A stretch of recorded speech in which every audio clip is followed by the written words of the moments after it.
우리 좌우에 계신 분들 인사드리겠습니다. 오늘도 주 안에서 은혜 충만하십시오. 네.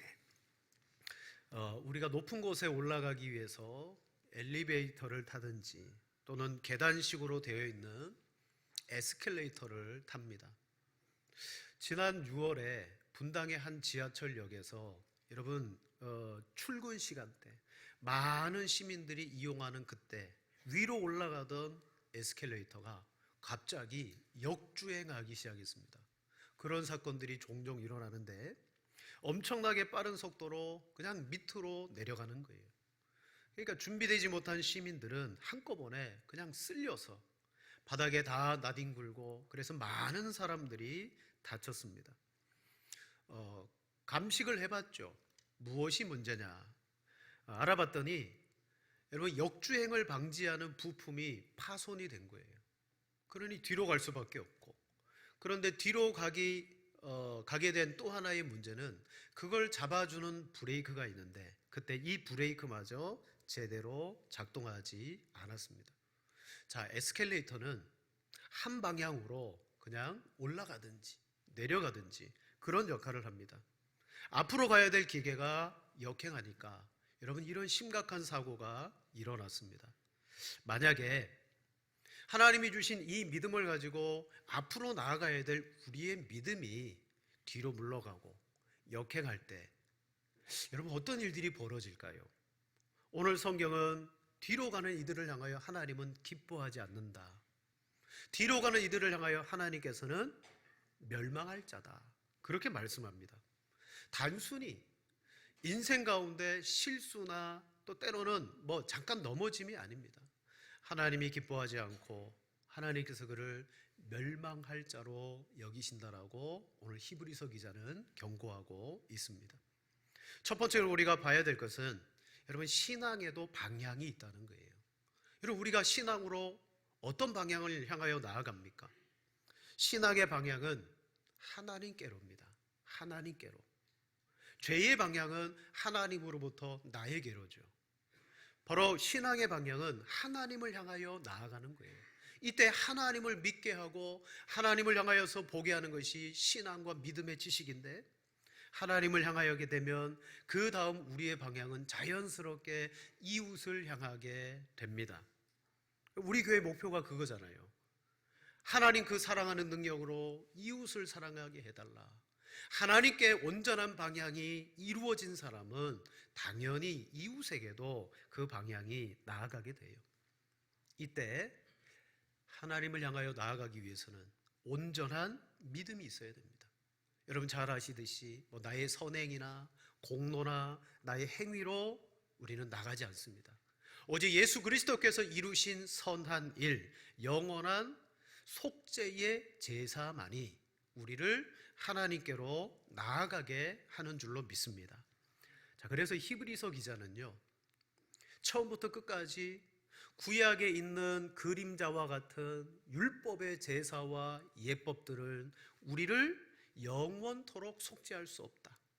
우리를 속죄하는 것은 오직 예수 그리스도의 단번에 드리신 제사다. 진정한 믿음이 뭔가를 가르쳐 줍니다.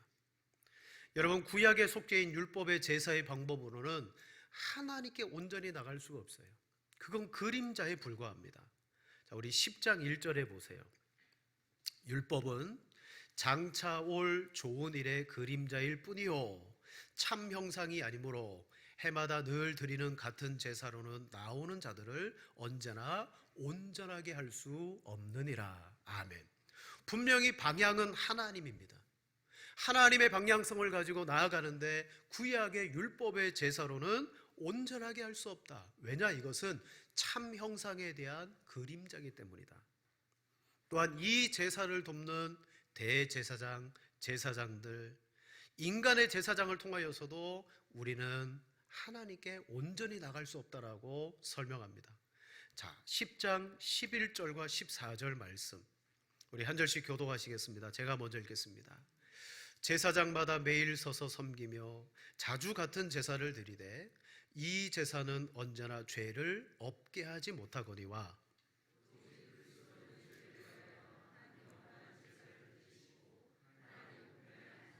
그 후에 자기 원수들을 자기 발등상이 되게 하실 때까지 기다리시나니 그가 거룩하게 된 자들을 한 번의 제사로 영원히 온전하게 하셨느니라. 아멘. 율법의 제사로는 우리가 온전히 하나님께 나갈 수 없습니다. 인간 제사장이 매일 드리는 제사, 그 제사장으로 말미암고는 온전한 제사를 드릴 수가 없어요. 이때 우리에게 있는 예수 그리스도가 영원한 한 제사, 십자가를 말합니다. 십자가의 제사를 드림으로 말미암아 14절 끝에 보니까 한 번의 제사로 영원히 온전하게 하셨느니라. 아멘. 여러분, 이제 더 이상 성경에서 우리가 하나님께 나아가는, 우리를 구원하는 더 발전된 구원의 이론이나 방법은 없습니다. 히브리서 기자가 우리에게는 구약의 연약한 그 제사법 제사가 아니라 예수 그리스도의 온전한 제사가 있다. 그래서 오늘도 우리는 예수 그리스도의 속죄를 통하여서 그 피로 말미암아 하나님께 나아가는 여러분 귀한 은혜를 받았습니다. 성경은 이렇게 못 박습니다. 로마서 5장 9절 말씀.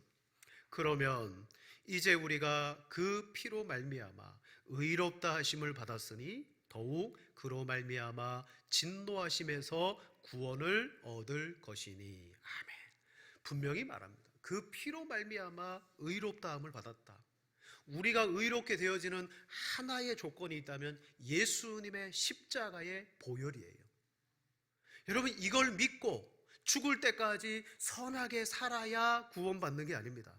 성경은 예수 그리스도의 그 피를 받으시고 그걸 믿는 자를 의롭다고 인정하시는 거예요. 따라서 하나님께 나아가는 사람은 하나님이 베풀어 주신 이 무한하신 사랑, 예수 그리스도의 그 십자가의 은혜에 대하여 감사하고 찬양하며 나아갈 때, 여러분, 이것이 성경이 우리에게 요구하는 신앙이고 믿음이 되는 줄로 믿습니다.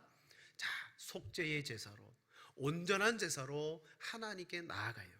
그런데 오늘 히브리서 기자가 우려하는 것이 하나가 있습니다. 이 믿음을 가지고 나가야 될 우리들이 상황이나 핍박이나 어떤 형편과 문제로 말미암아 이 믿음에서 이탈하려고 하는 사람들이 있어요. 그래서 뒤로 물러간다. 여러분, 뒤로 물러가는 사람들이 존재했기 때문에 하나님이 기뻐하지 않는다. 뒤로 물러가면 그 사람은 멸망할 자다 경고하고 있는 거예요. 에스컬레이터가 위로 올라가야 되는데 느닷없이 뒤로 가서 인명피해를 보듯이, 자, 내 신앙이 뒤로 역행하면 여러분 어떻게 될까요? 하나님이 기뻐하지 않는다 그랬어요. 뒤로 물러가는 자는 멸망에 이르는 자라고 그랬습니다. 우리는 오직 영혼의 구원함에 이르는 믿음을 가진 자입니다. 자, 만약 이 믿음의 고백을 저버리고 예수 그리스도를 부인하고 믿음에서 떠나면 어떤 파급 효과가 있을까? 성경은 이렇게 말합니다. 그 사람은 차라리 예수님을 고백하지 않은 불신자보다 더 악한 자다. 차라리 예수님을 몰랐던 자보다 믿노라라고 말하다가 믿음을 뒤로 물려내고, 배교죠, 배교. 그리스도를 부인하고 그리스도에 대해서 비방하는 사람, 그 사람은 불신자보다 더 악하대요. 우리 베드로전서 2장 20절 22절 두 절 같이 읽겠습니다. 만일 그들이 우리 주 대신 구주 예수 그리스도를 알므로 세상의 더러움을 피한 후에 다시 그 중에 얽매이고 지면 그 나중 형편이 처음보다 더 심하리니 의의 도를 안 후에 받은 거룩한 명령을 저버리는 것보다 알지 못한 도리어 그들에게 나으니라.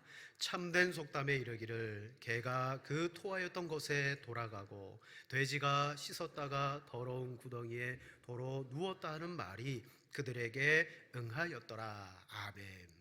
자, 지금 히브리서 기자는 경고하고 있습니다. 지금 이 히브리서의 첫 번째 수신자들이 어떤 형편과 상황 속에 있는지 이 히브리서 기자는 알아요. 어떤 형편에 놓여 있습니까? 자, 본문 32절에 보면 전날에 너희가 빛을 받은 후에 큰 고난의 큰 싸움을 견디어낸 것을 생각하라. 예수 그리스도의 온전한 속죄로 말미암아 믿음을 받은 그 빛, 그것 때문에 전에 너희가 큰 싸움, 고난을 당하지 않았느냐? 기억하라는 거예요. 여러분, 예수 그리스도를 우리가 믿기 시작하면 두 가지예요. 영원한 하나님의 복이 우리와 함께 하시고요.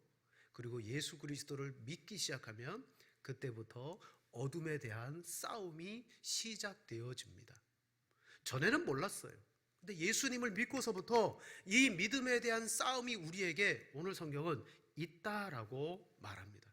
그런데 이때 그런 핍박이나 두려움의 환경 속에서 그걸 못 이겨서 믿음에서 물러나 배교의 길로 갈 때, 자, 오늘 성경은 그들에게 두려워하는 일이 있을 것이다. 아주 두려움의 권면을 그들에게 줍니다. 26절에 말합니다. 우리가 진리를 아는 지식을 받은 후 짐짓 죄를 범한즉 다시 속죄하는 제사가 없고 오직 무서운 마음으로 심판을 기다리는 것과 대적하는 자를 태울 맹렬한 불만 있으리라. 경고하는 거예요. 뒤로 물러난 자, 믿음을 저버리고 포기한 자. 물론 이 사람들은 어떤 사람들이냐면 표면적으로 우리와 같이 예수 그리스도를 고백했지만 실질적으로 예수 그리스도를 따르지 않는 사람들, 그런 사람들 때문에 교회가 곤란함을 겪고 어려움을 겪어요. 정말 예수 그리스도를 내 인생의 생명으로 붙들고 그리스도인다운 삶을 영위해 본 적이 없는 사람. 자, 소돔과 고모라가 멸망할 때 하나님께서는 주의 사자를 통하여서 경고했습니다. 뒤도 돌아보지 말고 나가라. 뒤를 돌아보지 말라 그랬어요. 그때 롯의 처가 뒤를 돌아봤어요. 무엇이 되었다고 말합니까? 소금 기둥이 되었다고 말합니다. 여러분, 이것은 약속의 문제가 아니잖아요. 분명히 약속을 주셨습니다. 너의 모든 가족들에게 알려서 나가자. 그리고 뒤를 돌아보지 마라. 경고하고 약속을 주셨는데 약속의 문제가 아니라 여러분, 우리 믿음의 문제더라는 거죠. 그 약속을 믿지 아니하고 뒤를 돌아봤을 때 소금 기둥이 되었어요. 애굽에서 나온 히브리 공동체 이스라엘 백성들도 마찬가지입니다. 그들도 어린 양의 보혈의 피로 말미암아 더 이제 성숙된 구원의 방법으로 그들이 애굽에서 나왔습니다. 그런데 광야에서 문제를 겪잖아요. 물이 없습니다. 먹을 것이 없습니다. 적들을 만납니다. 또 가데스 바네아에서는 정탐하고 난 다음에 그들의 거인의 모습을 보고 그들이 기가 팍 죽습니다. 그럴 때마다 그들이 뭐합니까? 뒤를 돌아보는 거예요. 야, 애굽이 좋지 않았냐? 그 애굽의 부뚜막에서 우리가 파도 먹고 마늘도 먹고 고기도 먹지 않았냐? 라고 말하면서 그들이 애굽을 그리워해요. 마지막 가데스 바네의 정탐이 어떻게 합니까? 우리가 지휘관을 세워서 돌아가자. 그때 하나님이 그들에게 두려움을 주십니다. 광야 40년 동안 여러분 살아가는 고통을 그들에게 안기시죠. 약속의 문제가 아니에요. 여러분, 그 약속을 믿는 오늘 우리의 믿음의 문제더라는 거죠. 자, 이런 일들이 성경에 등장하는 뒤로 돌아갔던 이 많은 일들이 현재를 살아가는 우리에게는 뭐가 되느냐? 사도 바울이 말합니다. 그들에게 일어난 이러한 일이 우리에게 본보기가 되어서 말세를 살아가는 우리들을 깨우치기 위해서 기록되었느니라. 여러분, 하나님의 말씀을 통해서 오늘 우리의 신앙과 삶 속에 깨우침을 얻는 여러분들 되기를 축복합니다. 자, 이들은 핍박과 환난 속에 있어요. 우리보다 더 힘들고 고통스러운 상황이 있어요. 그래서 히브리서 기자는 그들에게 믿음을 뒤로 물리지 마십시오. 믿음을 지키십시오 라고 말합니다. 여러분, 우리의 믿음을 어떻게 지켜야 될까요?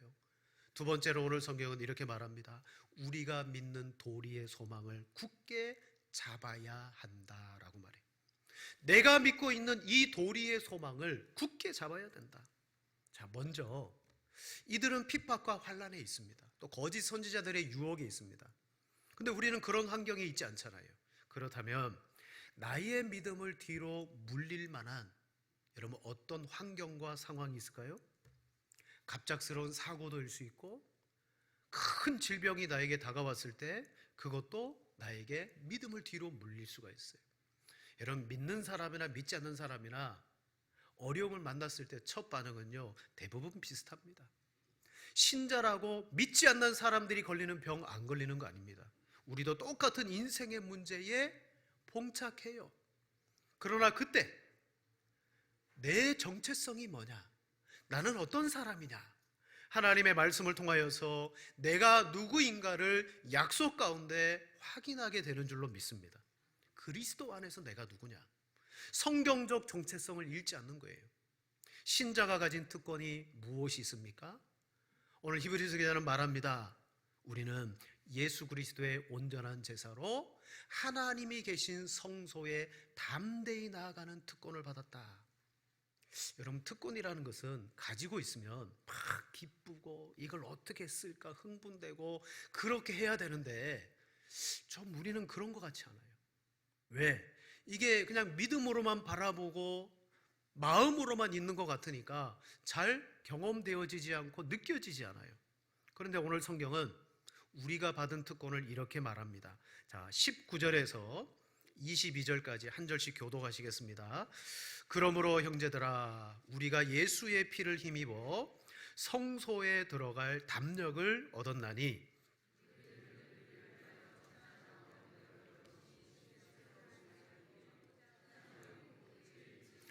또 하나님의 집을 다스리는 큰 제사장이 계심에 우리가 마음의 뿌림을 받아 악한 장심으로부터 벗어나고 몸은 맑은 물로 씻음을 받았으니 참 마음과 온전한 믿음으로 하나님께 나아가자. 아멘.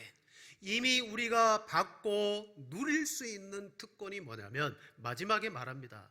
맑은 물로 씻음을 받고 참 마음과 온전한 믿음으로 하나님께 나아갈 수 있는 특권입니다. 예수 그리스도를 통하여 담대히 나아가는 특권. 여러분, 내가 무슨 일을 만날 때 이 특권을 빨리 생각하고 믿음으로 우리가 찾아 붙들어야 됩니다. 보세요. 이 세상에서 하나님께 나아가는 특권이야말로 여러분 사람이 받을 수 있는 최고라는 것이죠.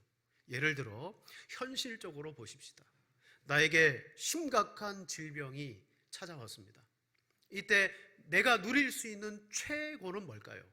우리나라에서 최첨단 의료시설을 갖춘 그 병원에 또 그 병원 안에 최고의 권위를 가진 그 분야의 교수님, 의사를 당장 만날 수 있는 것이 특권이겠죠.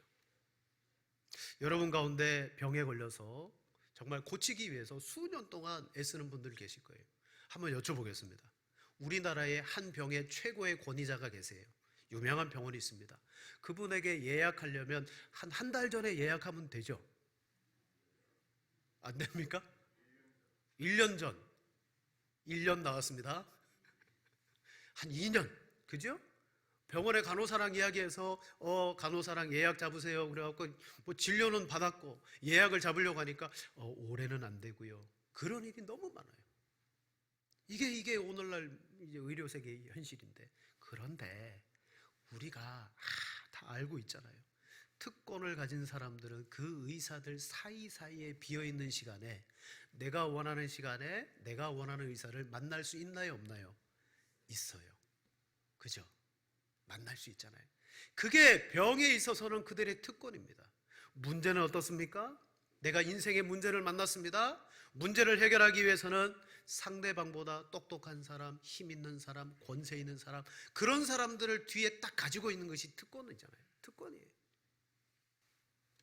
자, 세상은 그런 것이 특권으로 비추어지고 여겨지지만 우리에게는 비교할 수 없는 특권이 뭡니까? 온전한 속죄의 제사로 말미암아 하나님 아버지 앞에 나아갈 수가 있는 특권이 우리에게 있습니다.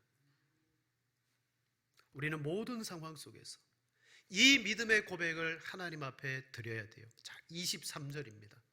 또 약속하는 이는 믿으시니 우리가 믿는 도리의 소망을 움직이지 말고 굳게 잡고 라고 말합니다. 예수님 안에서 이루어놓으신 이 영원한 속죄, 이것을 우리 주님이 약속해 주셨다고요. 이걸 우리가 어떻게 하자고요? 우리가 믿는 도리의 소망을 움직이지 말고 굳게 잡아라. 너희가 지금 큰 빚을 받고 환난의 큰 일을 경험했는데 지금도 여전히 그 속에 있다. 그러나 우리에게는 특권이 있다. 양자됨, 하나님 앞에 담대히 나아가는 그 특권, 이것을 우리에게 약속해 주셨다. 그분의 믿부심으로 말미암아 우리는 매일 믿는 도리의 소망을 움직이지 말고 굳게 잡자. 여기 믿는 도리의 소망이라는 것은 뭐냐면 우리가 알고 따르는 신앙 고백을 말합니다. 내가 그리스도인이라는 공적인 신앙 고백을 여러분 선언하라는 거예요. 언제? 모든 상황 속에서. 무엇 때문에? 나의 믿부심이 아닙니다. 여러분, 내 믿음 때문이 아니에요. 앞에 뭐라고 말합니까? 또 약속하는 이는 믿부시니. 이 약속을 주님이 하셨는데 믿부시다는 거예요. 믿부다는 말은 믿음직하다, 진실하다. 우리는 믿음이 있다가도 없는 것 같고 평안하다가도 불안해지잖아요. 그런데 주님이 하신 약속은요, 믿음직합니다, 신실합니다. 그래서 이것이 뭐냐? 우리 구원의 완성은 내가 이루는 것이 아니라 성도의 견인, 즉 주님이 우리를 끝까지 인내해 주신다는 거예요. 주님이 믿음직하다는 거죠. 그래서 그분의 믿음 때문에 그분이 주신 약속을 우리는 뭐 해야 된다? 도리의 소망을 붙들고 굳게 있어요. 항상 고백해야 됩니다. 사랑하는 성도 여러분, 인생의 문제는 하나님 앞에 가지고 나아갈 때 반드시 해결됨을 믿습니다. 이 믿음의 고백으로 항상 주님 앞에 나아가십시오. 내 믿음직함이 아니라 주님의 믿으심 때문에 오늘 우리를 영접하시고 분명히 우리를 붙들어 주기 때문에 히브리서 기자는 그러므로 여러분 뒤로 물러가지 마시고 믿으신 믿음의 주님을 바라보고 이 믿음의 고백을 항상 드리십시오. 왜냐하면 히브리서 기자는 현재 뒤로 물러가려고 하는 분위기와 사람들을 알고 있어요. 히브리서 3장 12절에 말합니다. 형제들아, 너희는 삼가 혹 너희 중에 누가 믿지 아니하는 악한 마음을 품고 살아계신 하나님에게서 떨어질까 조심할 것이요. 아멘. 떨어지는 일이 있다는 거예요. 자, 이 히브리서의 편지를 받는 최초의 독자들의 상황은 빛을 받은 다음에 어김없이 고난의 큰 싸움이 왔어요. 근데 그때는 견디어 내었습니다. 실은 예수 믿는 것이 이 땅에서는 고난입니다. 우리가 이 땅에서 복음을 받고 난 다음에 여러분 큰 싸움이 있어요. 악한 마귀와 사탄의 권세는 할 수만 있으면 믿는 자도 넘어뜨리기 위해서 미혹한다 그랬습니다. 우리가 믿지 않았다면 전혀 상관없는 얘기지만 믿기 때문에 여러분 끊임없이 마귀는 우리를 도발할 때 우리가 뭘 해야 된다고요? 믿음의 도리의 소망을 굳게 붙잡아야 된다. 이 예수 그리스도에 대한 믿음의 신앙 고백을 여러분 늘 하시고 잊지 아니하시는 여러분 되기를 축원을 드립니다. 자, 세 번째로 믿음의 도리의 소망의 고백을 굳게 드리며 모든 상황 속에서 하나님이 계신 성소를 향하여 나가는 거예요. 기도로 나아가고 예배로 나아가고 할 수만 있으면 모든 믿음의 행위로 나가는 거예요. 근데 그때 혼자의 힘으로는 믿음을 지키기 어려워요. 그래서 어떻게 해야 됩니까? 교회로서 담대한 믿음을 가져야 됩니다. 교회로서. 자, 이제 히브리서 기자는 개인들에게 말하는 게 아닙니다. 공동체에게 말하고 있습니다. 너희는 이라고 말합니다.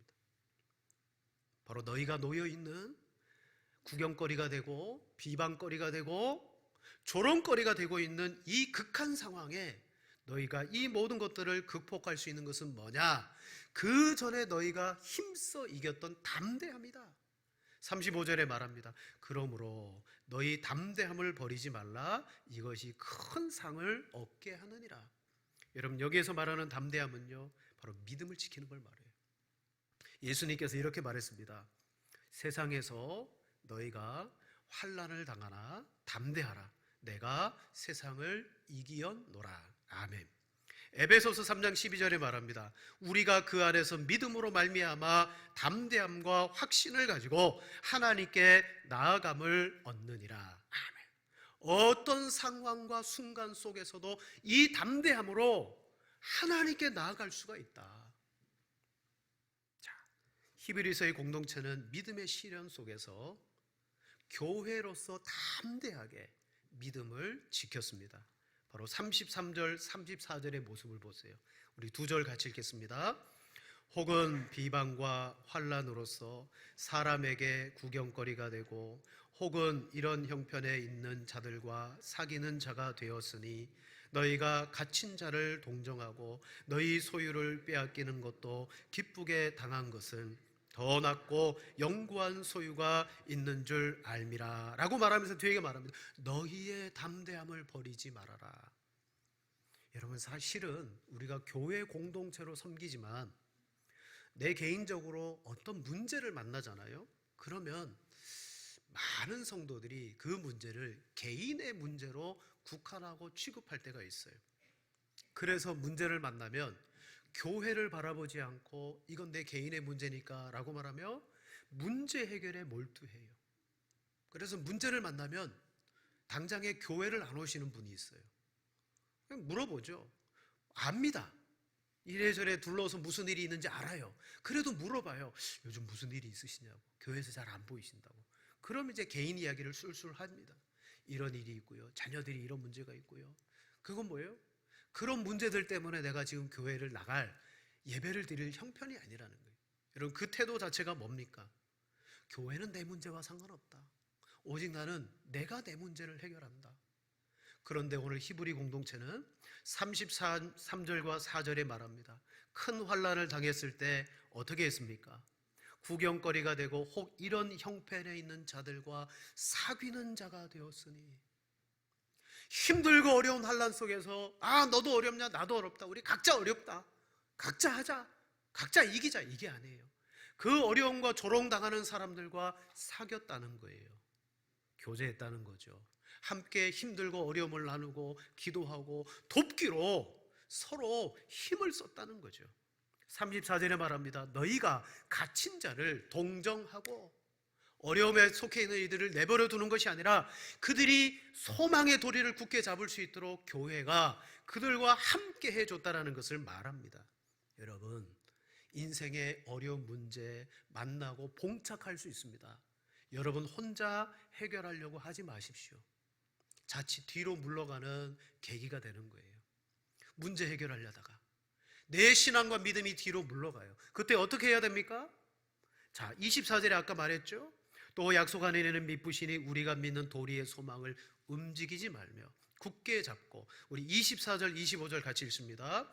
서로 돌아보아 사랑과 선행을 격려하며 모이기를 패하는 어떤 사람들의 습관과 같이 하지 말고 오직 권하여 그 날이 가까이 옴을 볼수록 더욱 그리하자. 아멘. 예수 그리스도의 속죄의 제사를 믿고 하나님이 계신 성소를 향하여 온전히 나아가는 믿음의 성도, 이 소망의 도리를 모일 때마다 고백하는 성도는 믿음의 고백을 통하여 이제 하나님께 그 방향성이 정해졌을 때 이제는 성도 이웃을 향하여 방향성을 가지고 나갑니다. 24절에 보면 서로 돌아보아 사랑과 선행을 격려하며, 옆에 있는 성도와 그들의 믿음도 내가 격려해 가면서 뒤로 물러서지 않도록 책임져 주자, 도와주자. 근데 문제는 뭐예요? 첫째는 우리의 개인주의죠. 개인주의. 내 문제는 내가 해결할 거야. 다른 사람들에게 알리지 않고 내가 해결할 거야. 물론 그 신앙도 중요하고 좋습니다. 그러나 더 중요한 것은 교회 공동체와 함께 좋은 것만 나누는 것이 아니라 서로 격려하고 도와주며, 그게 합당한 거예요. 근데 뒤로 물러서는 사람들은 어떻게 될까요? 25절의 말이잖아요. 모이기를 패하는 어떤 사람들의 습관과 같이 하지 말아라. 그들은 우리에게 이렇게 고통이 있고 어려움이 있는데 어떻게 모이냐, 문제가 있는데 어떻게 모이냐, 그러면서 모이지 않는다는 거예요. 모이지 않음으로 고백하지 아니하고 그 고백으로 지켜져야 될 믿음이 후퇴하고 여러분 포기되어집니다. 바로 이것이 하나님과 이웃을 향하여 교회 공동체로서 함께 나가야 될 방향성이 역행하는 사람들입니다. 그들은 모이기를 폐하려고 하는 습관에 빠져 있습니다. 여러분, 우리도 완전한 성인이 아닙니다. 성경은 하나님 보실 때 예수 그리스도 안에서 죄 없다, 너희는 의롭다라고 칭해 주셨지만 실질적으로 우리는 죄 가운데 살아갑니다. 그건 뭐예요? 우리도 믿음에서 물러날 수 있는 사람이라는 거예요. 이때 무엇이 필요합니까? 여러분, 믿음이에요. 믿음이에요. 뒤로 물러나는 자는 내가 기뻐하지 아니하노니. 믿음을 뒤로 물리면 기뻐하지 않는데요. 그런데 하나님이 어떤 사람을 기뻐할까요? 우리 히브리서 11장 6절 말씀 같이 읽겠습니다. 믿음이 없이는 하나님을 기쁘시게 하지 못하나니 하나님께 나아가는 자는 반드시 그가 계신 것과 또한 그가 자기를 찾는 자들에게 상 주시는 이심을 믿어야 할지니라. 아멘. 하나님이 기뻐하는 건요, 믿음이래요. 하나님이 계신다. 하나님을 찾고 나아가면 하나님은 반드시 나를 상 주신다. 응답해 주신다. 여러분, 이것이 우리가 받은 놀라운 은혜요, 고백이요, 믿음인 줄로 알고 어떤 형편과 상황 속에서도 여러분의 믿음을 뒤로 물리지 마시기를 바랍니다. 양보해서는 안 돼요. 그리고 여러분의 개인의 인생의 문제와 아픔이 있다 할지라도 교회와 함께 모이고 돌아보고 격려하고 사귀고 서로 동정하고 그래서 기도하고, 그래서 기도의 자리가 차고 넘치고 풍성해져야 돼요. 여러분, 믿음을 뒤로 물리면 불의 심판이 있다. 앞서 그들을 향하여 두려움의 경고를 했죠. 그러나 담대함과 인내를 가지고 믿음을 지킨 사람에게는 큰 위로의 약속이 있어요. 자, 우리 37절 말씀 같이 읽겠습니다. 잠깐 후면 오실 그가 오시리니 지체하지 아니하시리라. 아멘. 잠깐 후면 오실 그가 오시리니. 여러분, 우리가 믿는 것이 뭡니까? 무엇을 기다리고 무엇을 믿습니까? 이 믿음의 주요 실체가 되시는 주님이 오셔서 우리의 믿음을 인정해 주시고 마지막 최종적으로 우리의 손을 들어 승리를 선언해 주실 때, 여러분, 정말 내 믿음이 나를 기뻐하게 하였구나 라는 하나님의 극한 칭찬이 저와 여러분들에게 있을 줄로 믿습니다. 자, 우리의 방향은 하나님께로입니다. 또한 이웃과 성도들에게 함께 나아가야 됩니다. 어떤 형편에 있든지 기억하십시오.